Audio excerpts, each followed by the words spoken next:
The warning lights came first, red and bright across every screen in the solar system. Then came the shadows that blocked out the stars. Admiral stood on the bridge of the EDS Vigilance and watched the screens with steady eyes.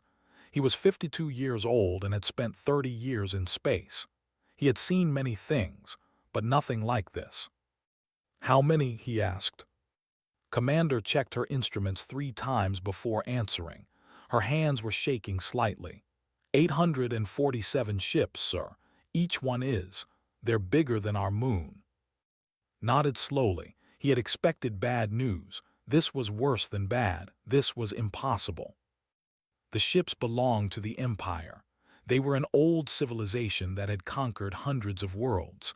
They took what they wanted. They destroyed what they didn't want. And right now, they wanted Earth to surrender. The message came through on all frequencies. A face appeared on the main screen. It was not human. The creature had 4 eyes and skin like dark metal. Its voice was cold and clear. "Humans of Earth, I am commander of the 9th Armada. You will surrender within 1 rotation of your planet. If you do not, we will turn your world to ash. We have done this 47 times before. No species has ever survived our might." The screen showed images of Earth cities. New York, Tokyo, London, Mumbai. The alien was showing them what they would lose. The message was clear: we know where you live and we can destroy it all. Looked at his small fleet, 23 ships. They had taken decades to build.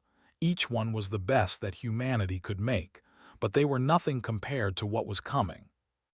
"Get me the World Council," said quietly.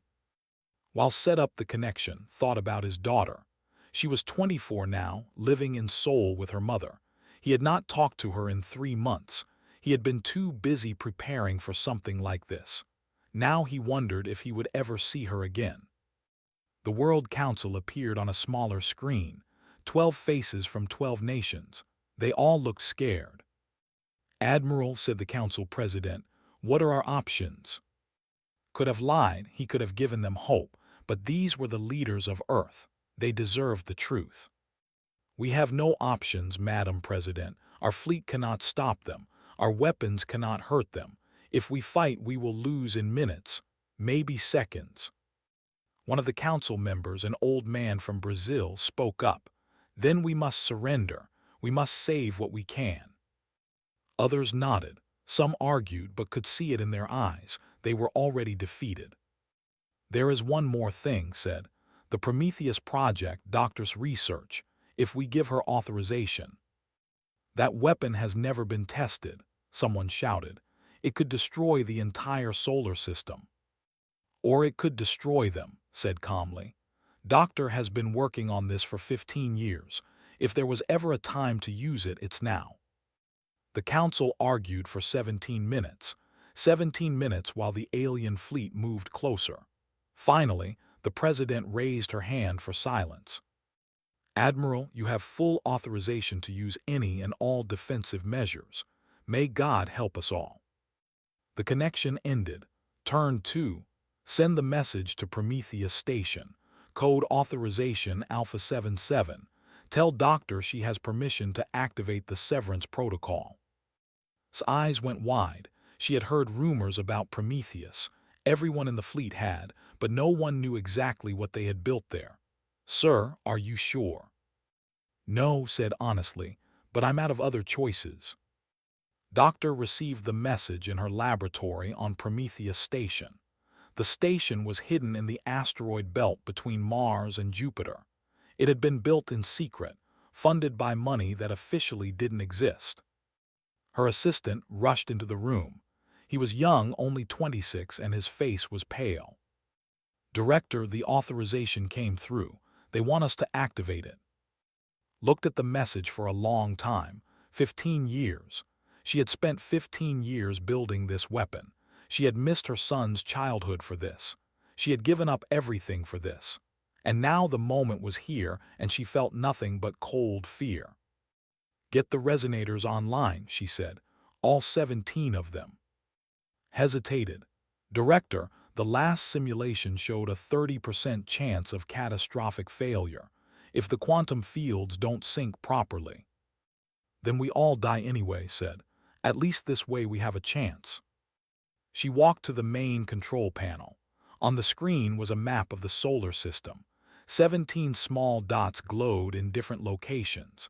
Each dot was a quantum resonator. Each one had taken 2 years to build.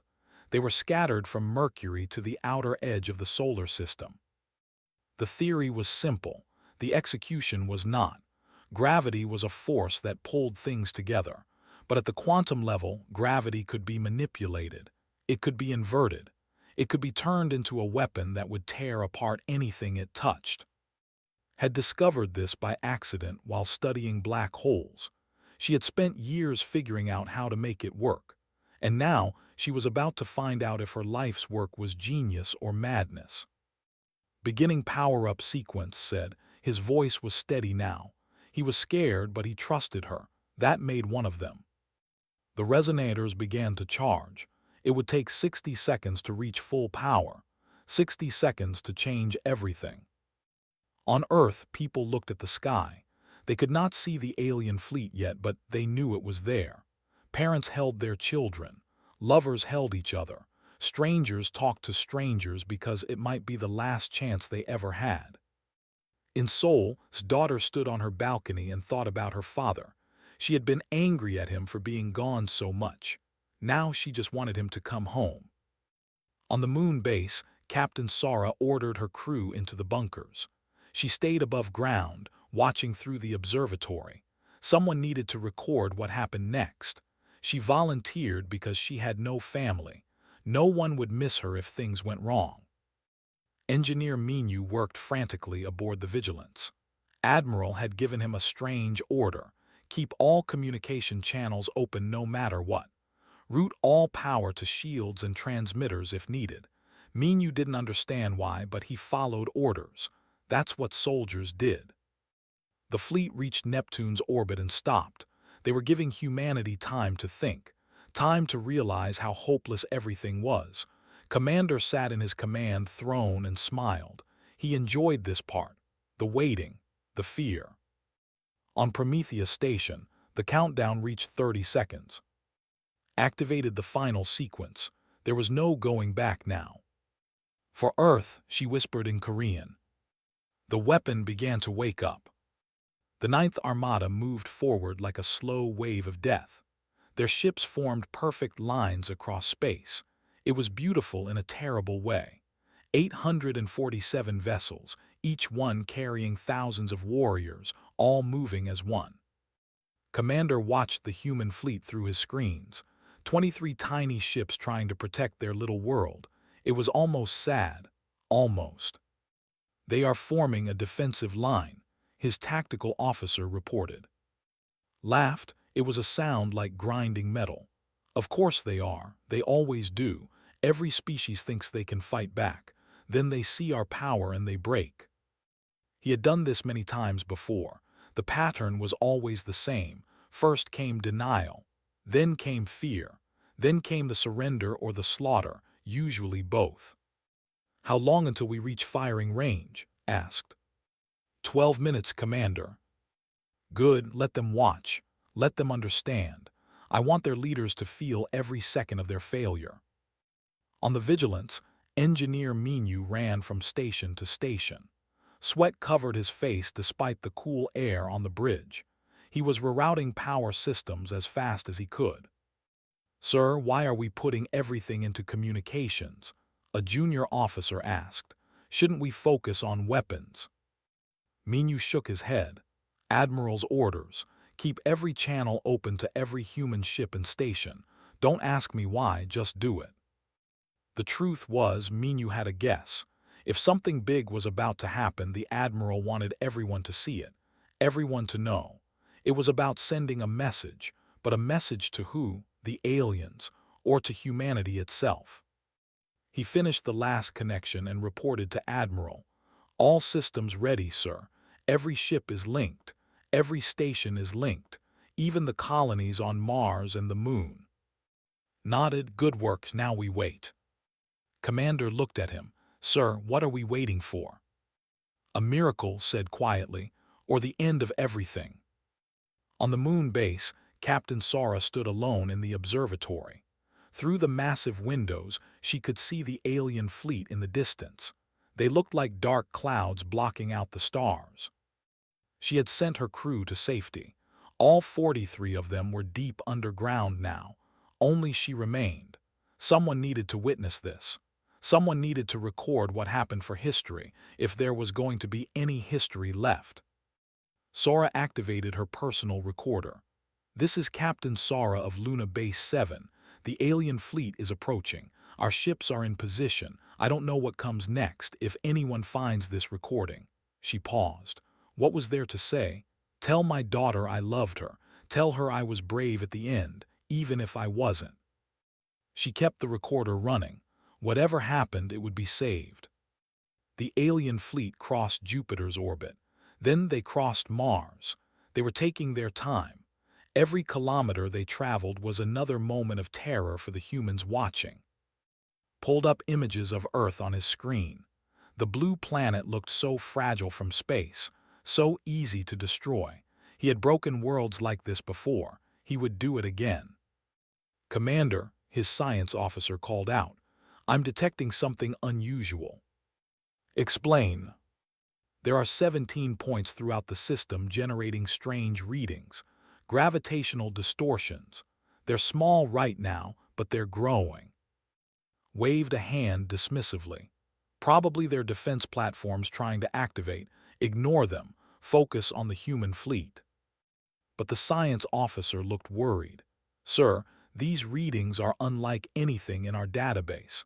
The gravitational signatures are." "I said ignore them," roared. "Nothing these primitives have can harm us. Nothing."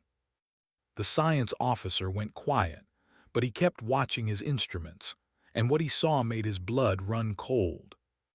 At Prometheus Station, the countdown reached 45 seconds. Doctor watched the 17 dots on her screen. Each one was glowing brighter now. The quantum resonators were charging up. They were pulling energy from the fabric of space itself. Stood beside her. "Director, all systems are stable. The synchronization is holding." "For now," muttered. "The real test comes when we activate the field." She had run this simulation 10,000 times. In 7,000 of those simulations, everything worked perfectly. In 2,000, the weapon failed to fire. In 1,000, the quantum fields collapsed and created a chain reaction that destroyed the solar system. She tried not to think about that last number. 30 seconds announced. His hands hovered over the final activation controls. This was it.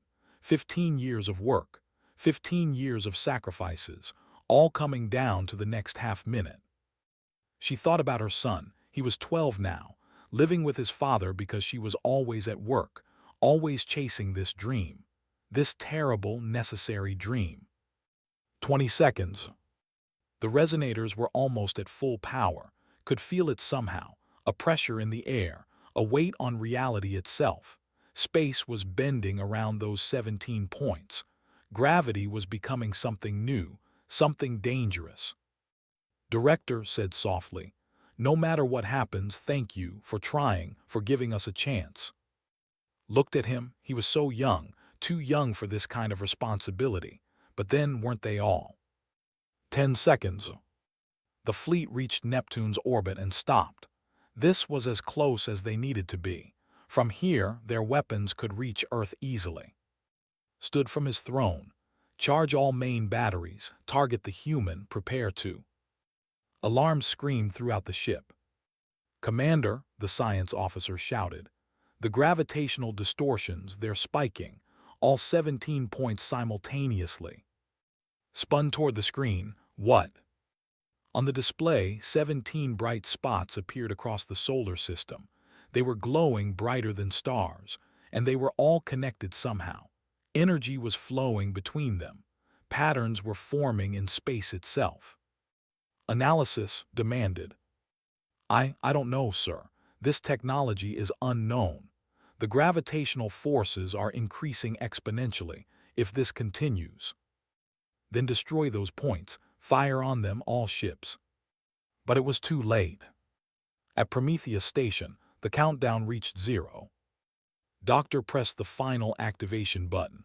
For a moment, nothing happened. Then everything happened at once.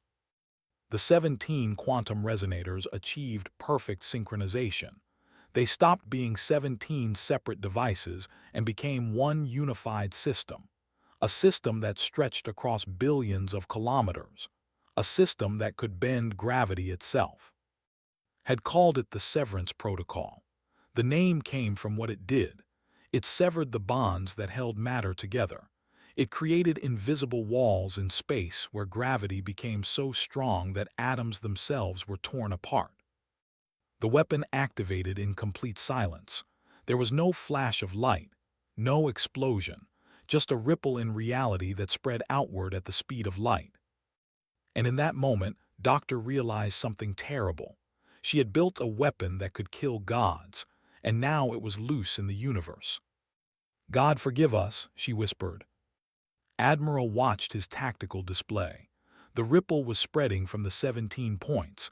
It was forming a net, a web of gravitational death spreading across the solar system. "Sir," said her voice shaking, "the system is moving our ships, automatically. It's repositioning us to safe zones." Saw it too. Every human ship was being gently pushed by gravitational forces, moved out of the way of what was coming. The weapon was protecting them. "Smart," said, "programmed it to know where we are." "And where they are," added. On the screen, the gravitational net reached the fleet. The first ship touched the invisible boundary. For exactly 1 second, nothing seemed to happen. Then the ship came apart. Not exploded, not shattered, simply disassembled, every atom separated from every other atom. The massive warship became a cloud of dust that still held its original shape, a ghost made of scattered matter. "Dear God," someone whispered. Admiral said nothing. He just watched as the net continued spreading through the alien fleet. The 47 seconds had begun. The gravitational net moved like a wave of invisible knives. It spread through space faster than anything could escape, faster than the ships could react. Commander stood frozen on his bridge. He watched ship after ship in his fleet simply cease to exist. They didn't explode. They didn't burn. They just dissolved, turned into clouds of atoms that floated in space like fog. "Full retreat," he screamed. "All ships maximum speed, get us out of here." But his commands were meaningless. The gravitational net was expanding at the speed of light. No ship could outrun it. No shield could stop it. It was made of bent space itself. The ship next to his command vessel touched the net, watched through his window as the massive warship came apart. He could see it happening in slow motion. The hull separated into individual molecules. The reactors became clouds of loose atoms. Even the warriors inside dissolved into their basic elements. "Sir, we need to," his tactical officer began. Then the net reached ship. His last thought was a simple one. "We made a terrible mistake." Then he too became dust. On the Vigilance, Commander called out the numbers. 43 seconds since activation. 212 ships destroyed. 418 remaining. Admiral watched the tactical display in silence. Each red dot was a ship, and one by one the dots were going dark, not moving away, not exploding, just vanishing. 40 seconds, 367 ships destroyed. A junior officer at the communication station started crying. Didn't stop him. They were all witnessing something that would haunt them forever. This was not a battle. This was an execution. 35 seconds, 512 ships destroyed. Engineer Menu stood at his station with his hands gripping the console. His knuckles were white. He had helped build the systems that connected to Prometheus Station. In a way, he had helped make this weapon work. He didn't know how to feel about that. 30 seconds, 640 ships destroyed. The speed was increasing. The gravitational net was spreading faster now. It was like watching dominoes fall. One ship dissolved, then another, then 10 more at once. 25 seconds, 751 ships destroyed. Thought about the warriors on those ships. How many had families? How many had children waiting for them to come home? How many were just soldiers following orders like he was? But then he thought about Earth, about his daughter, about the billions of people who would have died if they had reached their world, and he hardened his heart. 20 seconds, 803 ships destroyed, 44 remaining. Those last 44 ships were trying everything. They fired their weapons at the quantum resonators, but the resonators were too far away, scattered across billions of kilometers, and they were quantum devices. You couldn't destroy a probability field with lasers. Some ships tried to run at maximum speed. They burned their engines so hot that the ships themselves began to melt, but the net was always faster. 15 seconds, 829 ships destroyed. His voice was getting quieter. She could barely speak now. 10 seconds, 840 ships destroyed. The last 7 ships clustered together. Maybe they thought there was safety in numbers, or maybe they just didn't want to die alone. 5 seconds, 844 ships destroyed. The final 3 ships touched the net at the same time. They dissolved together, their atomic clouds mixing in space. 0 seconds, 847 ships destroyed, total fleet elimination confirmed. The bridge went silent. Captain Sara watched from the Moon Base Observatory. She had recorded everything. Every second of the 47-second battle. Battle was the wrong word. Slaughter was closer. Execution was more accurate. The space where the fleet had been was now filled with clouds. Enormous clouds of dust that glowed faintly in the starlight. Each cloud still held roughly the shape of the ship it had been, ghosts of warships floating in the void. Sara realized she was holding her breath. She let it out slowly. Then she started breathing again. They were alive. Humanity was alive. But at what cost? At Prometheus Station, Doctor stared at her screens. The quantum resonators were powering down automatically. The gravitational net was collapsing. Space was returning to normal. The weapon had worked perfectly, exactly as she had designed it. 847 ships destroyed in 47 seconds. Over 2 million alien warriors dead in less than a minute. She should have felt triumphant. She should have felt proud. Her weapon had saved Earth. It had saved humanity. Instead, she felt sick. Was beside her, his face was pale. "Director, we just killed millions." "Yes," said quietly, "we did." "They would have killed us," said. He was trying to convince himself. "They came here to destroy Earth. We had no choice." "I know," said, "but that doesn't make it easier." She thought about the 15 years she had spent building this weapon, all those years of calculations and simulations. She had always thought of it as a defensive tool, a shield, but shields don't turn 800 ships into dust clouds. They had built something else, something terrible. "Run a full diagnostic," said. "I want to know the status of every resonator, and get me the energy readings. How long until we can use it again?" Looked at her with wide eyes. "You want to use it again?" "No," said honestly. "But I need to know if we can. And more importantly, I need to know if anyone else can, if this technology falls into the wrong hands." She didn't finish the sentence. They both understood. Admiral ordered his fleet to hold position. They stayed at their defensive line, even though there was nothing left to defend against. The clouds of alien dust drifted slowly past them. "Sir," said softly, "what do we do now?" Looked at the empty space where an armada had been. "Now we figure out what comes next. That fleet didn't come from nowhere. They were part of an empire that's going to want to know what happened here." Should we be worried? Thought about that?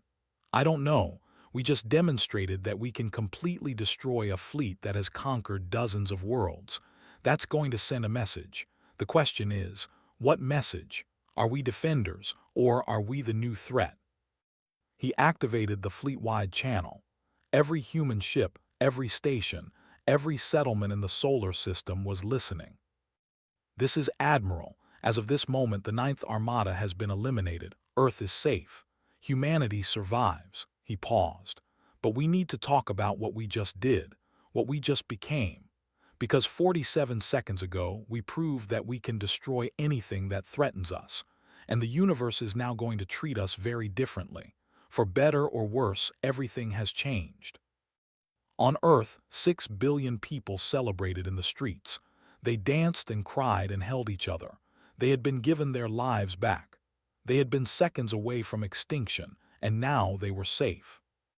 But not everyone was celebrating. Some people watched the recordings of the alien ships dissolving into dust. They watched it over and over, and they asked themselves, what kind of weapon does that? What kind of people would build such a thing? In Seoul's daughter watched her father's broadcast. She was proud of him, proud that he had saved the world. But she also noticed something in his voice, a sadness, a weight. Her father was a hero today, but she wondered if he would ever forgive himself for what he had done. Far out on the edge of the solar system, past Neptune's orbit, a single small ship watched everything. It was a scout vessel. It had been observing from a safe distance. The scout had recorded the entire 47 seconds. It had seen the impossible. It had seen a human weapon turn an invincible armada into scattered atoms. The scout's pilot activated the faster-than-light drive. He needed to get this information home. The Empire needed to know what they were dealing with. As the ship jumped away, carrying its terrible message, a new reality set in. Humanity was no longer prey. Now they were something else entirely. For 17 minutes, nobody spoke. The human fleet drifted in space, surrounded by clouds of what used to be ships. The clouds glowed softly in the starlight, beautiful and horrible at the same time. Admiral finally broke the silence. His hands were still shaking, but his voice was steady. All ships, report status. One by one, the 23 vessels of Earth's defense fleet checked in.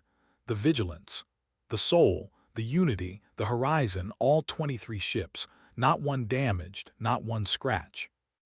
No casualties, sir, Commander reported. Her voice sounded strange, distant. We're all fine. Nodded, they were fine. The enemy was dust. Earth was safe. So why did he feel so hollow inside? Send a message to the World Council, said. Tell them it's over. Tell them we won.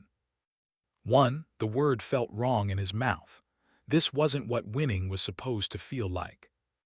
At Prometheus Station, Doctor collapsed into her chair. Her legs wouldn't hold her anymore. The adrenaline that had kept her going through the countdown was gone. Now there was only exhaustion. Brought her water, she drank it without tasting it. Her eyes stayed fixed on the screens showing the 17 quantum resonators. They were powering down normally. No damage, no problems. How long, she asked. Until what, Director? Until we can use it again. Check the data. His face went pale. 6 months minimum. The resonators need to recharge. They pull energy from vacuum fluctuations, but it's a slow process. We could speed it up if we... No, said firmly. Don't speed it up. Don't make it easier. In fact, she pulled up the control systems. I want 12 of the resonators shut down completely. Leave only 5 active. Director, that will reduce our coverage significantly. If another threat comes, then we'll deal with it another way, said. I built a weapon that can destroy fleets in seconds. I thought I was building a shield. I was wrong. We don't need that much power. Nobody should have that much power. She started the shutdown sequence for 12 resonators, watched but didn't argue. He understood. They had created something too dangerous. The only responsible thing to do was to make it weaker. There's something else, said quietly. I'm going to encrypt the full specifications, split the data into pieces, hide them in secure locations around the solar system. No single person or government will be able to rebuild the full network without authorization from multiple sources. You don't trust them, said. It wasn't a question. I don't trust anyone, replied. Not even myself. Power like this. It corrupts. It tempts. Better to make sure no one can use it without checks and balances. She thought about the 2 million warriors who had died today. She would never forget that number. Never. The World Council met in emergency session. The mood should have been celebration. They had just survived extinction. Instead, the room was tense and quiet. We need to discuss what happens next, the president said. The Empire will know what we did. Their scout ship escaped. Word will spread across the galaxy. Good, said a council member from China. Let them know. Let them all know that Earth is not defenseless. But what message are we sending? Asked another member from Kenya. That we have a weapon that can kill millions in seconds. How does that make us different from themselves? It makes us alive, someone snapped. They came to destroy us.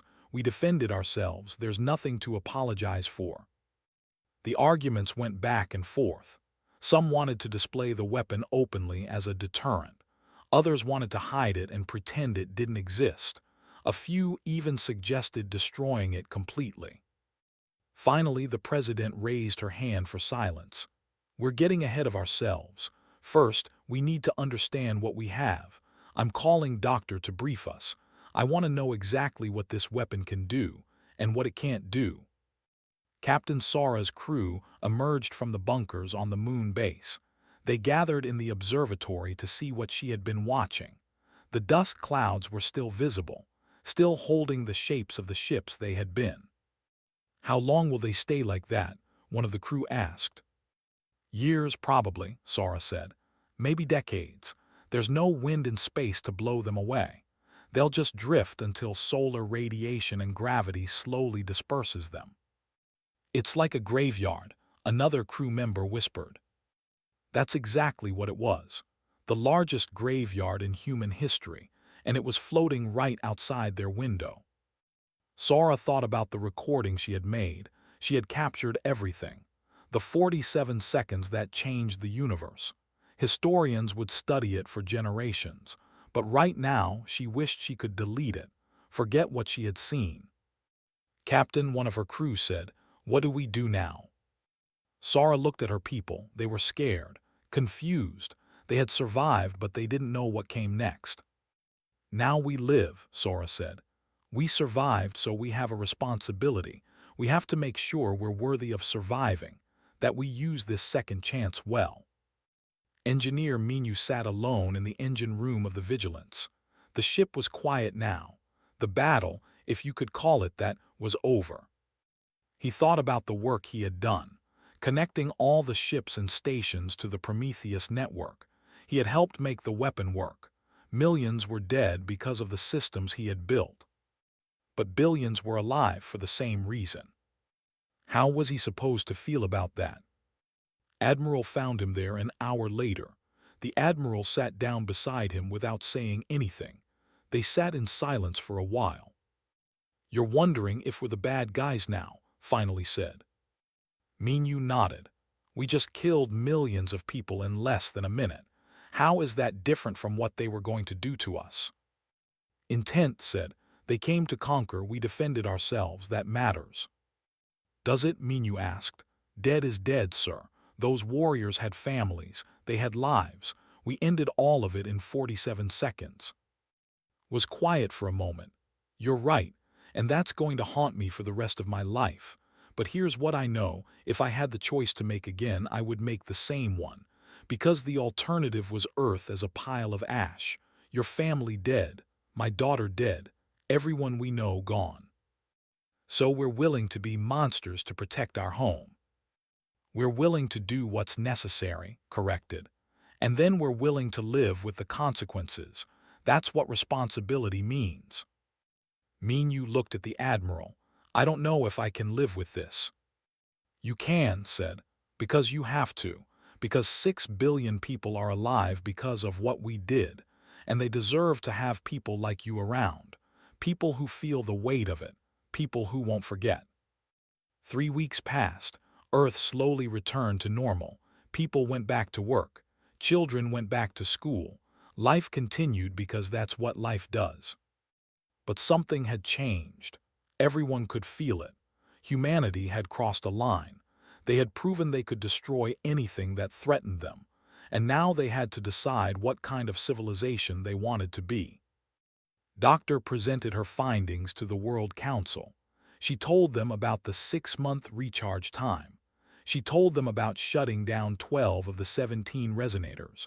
She told them about encrypting the specifications. "You're saying the weapon is essentially unusable for half a year?" the president asked. "Yes," confirmed. "And even then it's much weaker than what we used against by design." "You weaken our only defense." "I weakened a weapon that can kill millions," said firmly. "The 5 remaining resonators are enough to defend Earth, but they're not enough to threaten the entire galaxy. That's intentional."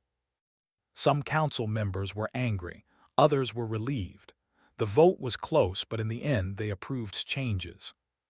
"We'll keep the truth about the recharge time classified," the president said. "Let the galaxy think we can use it anytime.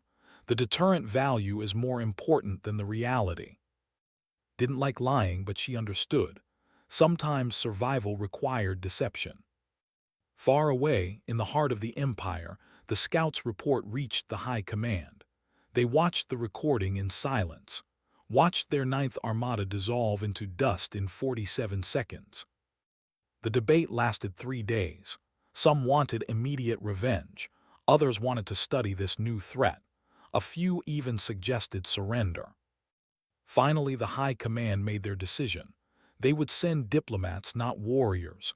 They would talk, not fight.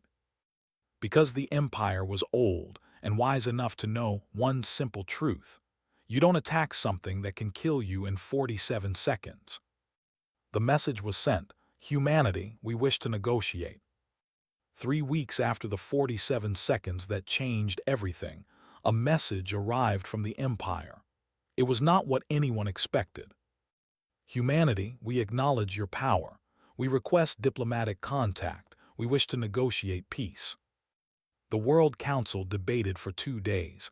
Some wanted to refuse. They had come to destroy them. Why should humanity talk to murderers? But others argued that this was exactly what they should do. If they wanted peace, refusing would make Earth the aggressor. And besides, one battle didn't end a war. The Empire was still out there, still dangerous. In the end, they agreed to meet. Admiral was chosen to represent humanity. He didn't want the job, but the council insisted. "You made the decision to use the weapon," the president told him.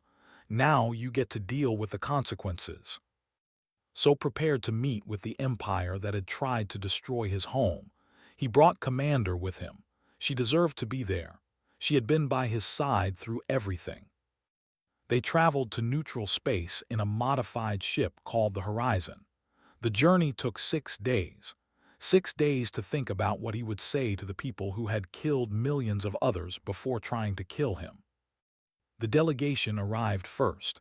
Their ship was smaller than the warships that had attacked Earth. It was a diplomatic vessel, but noticed it still had weapons. Old habits died hard, he supposed. The meeting took place on a neutral station built for exactly this purpose. Species from across the galaxy used it when they needed to talk instead of fight. The delegation was led by Ambassador. He was older than Commander had been. His 4 eyes seemed tired, sad even.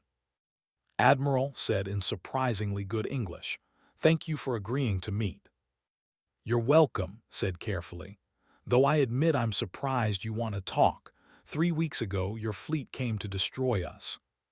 "3 weeks ago we believed you were weak," said bluntly. "We were wrong. The Empire has existed for 3,000 years. We have survived by knowing when to fight and when to negotiate. This is a time for negotiation." Spoke up, is that an apology for trying to kill 6 billion people? His expression was hard to read. "My species does not apologize, but we do recognize reality. You destroyed the Ninth Armada in 47 seconds. That changes everything. So you only respect us because we can kill you, said. Yes, admitted. Is that so different from your own history? How many of your nations became allies only after proving they could hurt each other? Couldn't argue with that. It was a painful truth, but it was truth. The negotiations lasted 4 days. They offered a non-aggression pact. They offered trade agreements. They even offered to share some of their technology. In return, they wanted one thing, a promise that humanity would not use the Severance Protocol offensively, that it would remain a defensive weapon only. Almost laughed. You're asking us to promise not to do exactly what you came to Earth to do. Yes, said, because we understand now that you could. You could take your weapon and conquer systems. You could become what we have been. We are asking you not to. And if we refuse this promise, was silent for a moment. Then the galaxy will fear you, and fear leads to alliances against common threats. You would find yourselves facing not one empire but many, all working together to eliminate the danger you represent. It was a threat wrapped in diplomatic language, but it was also logical. Humanity had proven they were dangerous. Now they had to prove they weren't monsters. I'll take your offer to the World Council, said.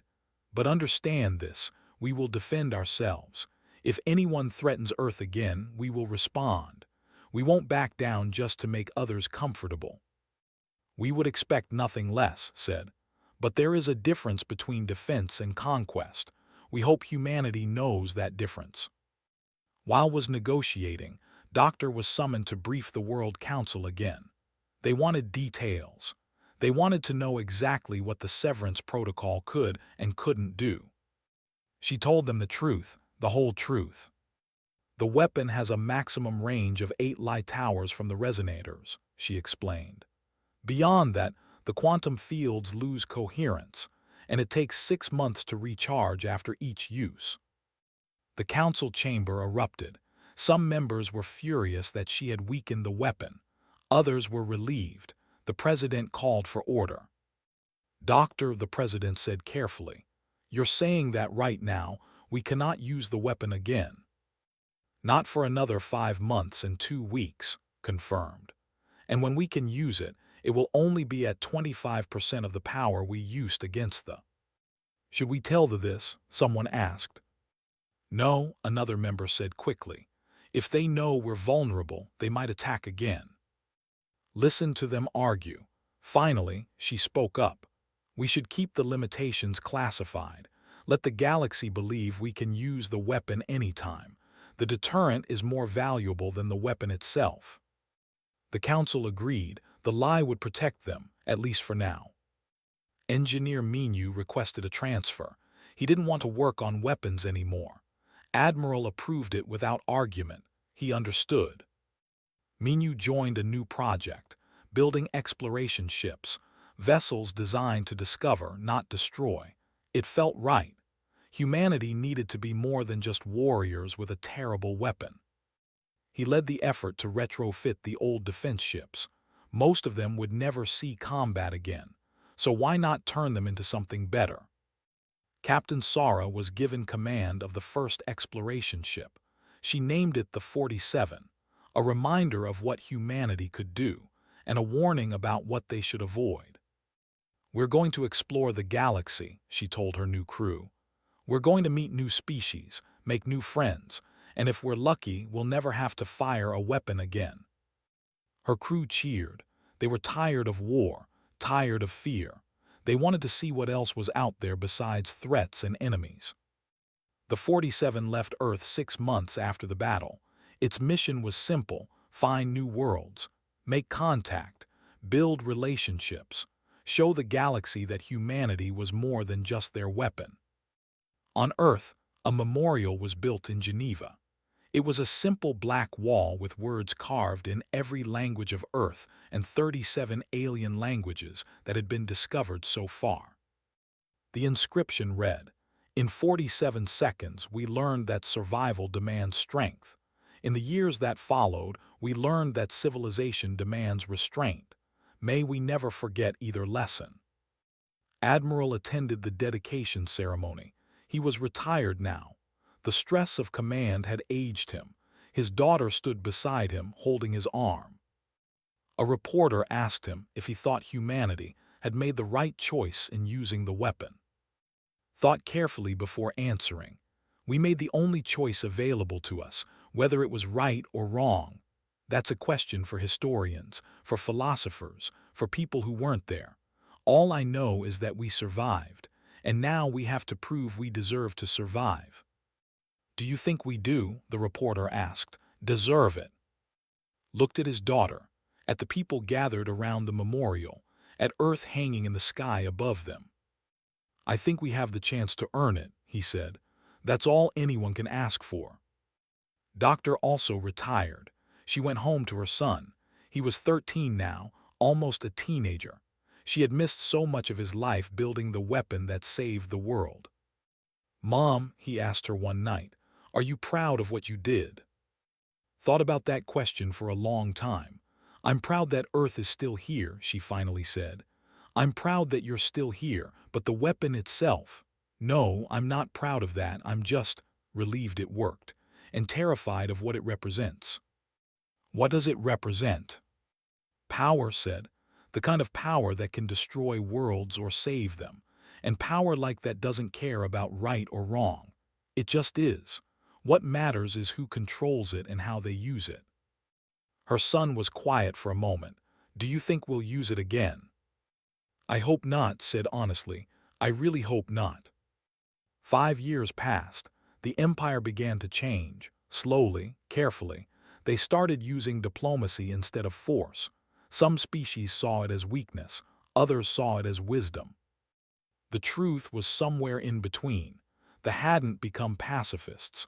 They had just learned that there were some fights they couldn't win, and that lesson, painful as it was, had made them better. 3 other species requested contact with Earth. They wanted alliances, protection, access to human technology. The World Council carefully considered each request. They made alliances with 2, refused the 3rd when they discovered that species wanted weapons, not friendship. Humanity was learning, slowly, painfully, but learning. The galaxy was watching them, some with hope, some with fear, all with respect. Because everyone now knew one simple fact. Humanity could reduce a fleet of 800 ships to dust in 47 seconds, and what you could do once, you could do again.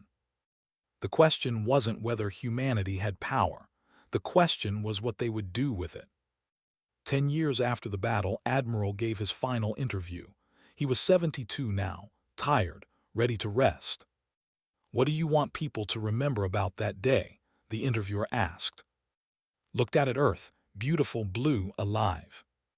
I want them to remember that we had a choice, he said. Fight or die. We chose to fight, and we won, but winning came at a cost. 2 million lives, an entire fleet. We need to remember that cost. Remember what violence really means. Do you have regrets? Every day, said quietly. But I would make the same choice again. That's what command means. Making impossible decisions and living with them forever. One last question, the interviewer said. If you could send a message to the galaxy, what would it be?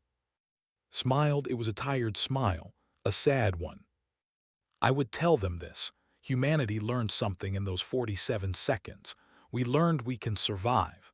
We learned we can fight. We learned we can win. But we also learned something more important. We learned that being able to destroy something doesn't mean we should. That having power means having responsibility.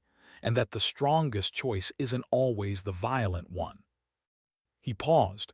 We're still learning that last lesson, but we're trying, and maybe that's enough. The interview ended.